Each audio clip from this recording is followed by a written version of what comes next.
مصر ایک ایسی سرزمین جہاں ظلم اپنی انتہا کو پہنچ چکا تھا۔ ایک بادشاہ جو خود کو خدا کہتا تھا، وہ تھا فرعون۔ فرعون صرف ایک بادشاہ نہیں تھا، بلکہ وہ طاقت، غرور اور ظلم کی علامت بن چکا تھا۔ اس نے اپنی قوم کو دو حصوں میں تقسیم کر رکھا تھا، ایک طرف امیر طبقہ اور دوسری طرف بنی اسرائیل جو غلامی میں زندگی گزار رہے تھے۔ وہ اپنے آپ کو اس سب سے بڑا رب کہتا تھا، یعنی ایسا شخص جو کسی قانون یا حقیقت کو نہیں مانتا تھا، صرف اپنی مرضی کو سب کچھ سمجھتا تھا۔ اس کے دربار میں ہر طرف خاموشی ہوتی تھی، کیونکہ وہاں سچ بولنا خطرے سے خالی نہیں تھا۔ جو اس کے خلاف بات کرتا، وہ تو قید ہو جاتا، ختم کر دیا جاتا۔ اس کے حکم سے بنی اسرائیل کے ہر نومولود بیٹے کو قتل کر دیا جاتا، ماں کی گودیں اجاڑی جاتی، اور ہر طرف خوف کا سایہ چھایا ہوا تھا۔ مگر انہی اندھیروں کے درمیان اللہ نے ایک نور دنیا میں بھیجا۔ وہ تھے حضرت موسیٰ علیہ السلام۔ اللہ نے موسیٰ علیہ السلام کی والدہ کے دل میں ایک بات ڈالی، اپنے بچے کو صندوق میں رکھو اور دریا کے حوالے کر دو، اور خوف نہ کرو، بے شک ہم اسے تمہاری طرف واپس لوٹائیں گے۔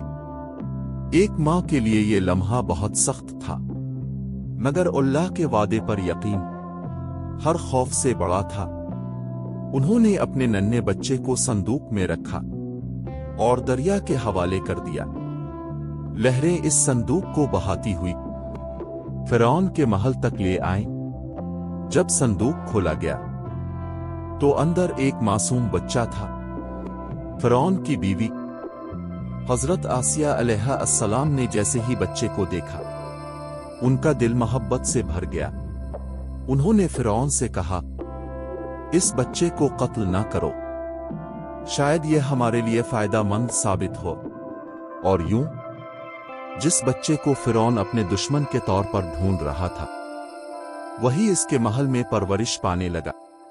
مگر اللہ کی قدرت دیکھیے، موسیٰ علیہ السلام کسی عورت کا دودھ نہیں پی رہے تھے۔ تب ان کی بہن آگے بڑھی اور کہا، کیا میں تمہیں ایک ایسی عورت کا پتہ بتاؤں جو اس بچے کی اچھی پرورش کرے گی؟ اور یوں اللہ نے موسیٰ علیہ السلام کو دوبارہ ان کی والدہ کی گود میں لوٹا دیا۔ ایک ماں جو جدائی میں رو رہی تھی، آج اپنے بچے کو سینے سے لگائے کھڑی تھی۔ وقت گزرتا گیا اور موسیٰ علیہ السلام جوان ہو گئے۔ ایک دن ایک واقعہ پیش آیا جس کے بعد انہیں مصر چھوڑنا پڑا۔ وہ تنہا مدین کی طرف روانہ ہوئے۔ لمبا سفر، شدید گرمی اور صرف اللہ پر یقین۔ جب وہ مدین پہنچے تو ایک کنویں کے پاس لوگوں کا ہجوم دیکھا۔ سب اپنے جانوروں کو پانی پلا رہے تھے، مگر تھوڑا دور دو لڑکیاں خاموش کھڑی تھیں۔ موسیٰ علیہ السلام نے پوچھا، تم پانی کیوں نہیں پلاتی؟ انہوں نے جواب دیا، ہم انتظار کرتی ہیں جب تک سب چرواہے واپس نہ چلے جائیں، اور ہمارے والد بہت بوڑھے ہیں۔ یہ سن کر موسیٰ علیہ السلام آگے بڑھے اور ان کی بکریوں کو پانی پلا دیا۔ پھر وہ ایک درخت کے سائے میں جا بیٹھے اور دعا کی، اے میرے رب، تو جو بھلائی بھی میری طرف نازل فرمائے، میں اس کا محتاج ہوں۔ کچھ دیر بعد ان لڑکیوں میں سے ایک شرماتے ہوئے آئی اور بولی، میرے والد آپ کو بلا رہے ہیں۔ جب موسیٰ علیہ السلام ان کے والد کے پاس پہنچے تو انہوں نے کہا، خوف نہ کرو، اب تم محفوظ ہو۔ پھر ان کی ایک بیٹی نے کہا، بہترین شخص وہی ہے جو طاقتور بھی ہو اور امانتدار بھی۔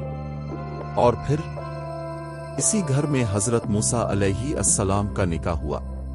انہوں نے کئی سال وہاں گزارے، بکریاں چرائیں اور اللہ کی حکمت کے تحت ایک عظیم ذمہ داری کے لیے تیار ہوتے رہے۔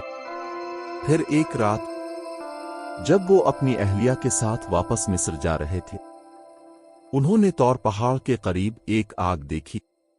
وہ اس کی طرف بڑھے اور اچانک ایک آواز آئی، اے موسیٰ، بے شک میں ہی اللہ ہوں، تمام جہانوں کا رب۔ یہ لمحہ تاریخ بدلنے والا لمحہ تھا۔ اللہ نے موسیٰ علیہ السلام کو نبوت عطا فرمائی اور معجزات دیے۔ اپنا عصا زمین پر ڈال دو۔ جیسے ہی عصا زمین پر گرا، وہ ایک عظیم سانپ بن گیا۔ پھر فرمایا، اپنا ہاتھ اپنے گریبان میں ڈالو، اور جب ہاتھ باہر نکالا تو وہ نور کی طرح چمک رہا تھا۔ پھر حکم ملا، فرعون کے پاس جاؤ، بے شک وہ سرکشی میں حد سے بڑھ چکا ہے۔ موسیٰ علیہ السلام نے دعا کی، اے میرے رب، میرا سینہ کھول دے اور میرے کام کو آسان فرما۔ اللہ نے ان کی دعا قبول فرمائی۔ پھر موسیٰ علیہ السلام اپنے بھائی حضرت ہارون علیہ السلام کے ساتھ فرعون کے دربار میں پہنچے۔ شاہی دربار، سپاہیوں کی قطاریں اور غرور میں ڈوبا ہوا فرعون۔ موسیٰ علیہ السلام نے فرمایا، ہم رب العالمین کے رسول ہیں۔ مگر فرعون ہنس پڑا۔ پھر اس نے پورے مصر سے جادوگروں کو جمع کیا۔ ایک عظیم میدان تیار کیا گیا، ہزاروں لوگ جمع تھے۔ جادوگروں نے اپنی رسیاں پھینکیں اور وہ سانپوں کی طرح حرکت کرنے لگے۔ لوگ خوفزدہ ہو گئے، مگر پھر اللہ کے حکم سے موسیٰ علیہ السلام نے اپنا عصا زمین پر پھینکا، اور دیکھتے ہی دیکھتے وہ ایک عظیم اژدہا بن گیا جس نے تمام جھوٹے جادو کو نگل لیا۔ یہ منظر دیکھ کر جادوگر فوراً سجدے میں گر گئے اور بول اٹھے، ہم موسیٰ اور ہارون کے رب پر ایمان لے آئے۔ پھر اللہ کے عذاب نازل ہونے لگے۔ کبھی ٹڈی دل نے فصلیں تباہ کر دیں، کبھی مینڈک ہر جگہ پھیل گئے، اور کبھی پانی خون کی طرح سرخ ہو گیا۔ مگر فرعون پھر بھی نہ مانا۔ آخرکار اللہ نے حکم دیا، بنی اسرائیل کو لے کر مصر سے نکل جاؤ۔ رات کی تاریکی میں قافلہ روانہ ہوا، مگر فرعون اپنے لشکر کے ساتھ ان کے پیچھے نکل پڑا۔ سامنے سمندر تھا اور پیچھے دشمن کا لشکر۔ لوگ خوفزدہ ہو گئے، مگر موسیٰ علیہ السلام نے فرمایا، ہرگز نہیں، بے شک میرا رب میرے ساتھ ہے۔ پھر اللہ کا حکم آیا، موسیٰ علیہ السلام نے اپنا عصا سمندر پر مارا، اور اچانک سمندر دو حصوں میں تقسیم ہو گیا۔ پانی دیواروں کی طرح کھڑا ہو گیا اور درمیان میں خشک راستہ بن گیا۔ بنی اسرائیل سلامتی کے ساتھ گزر گئے، مگر جب فرعون اپنے غرور کے ساتھ اسی راستے میں داخل ہوا تو اللہ نے سمندر کو دوبارہ ملا دیا۔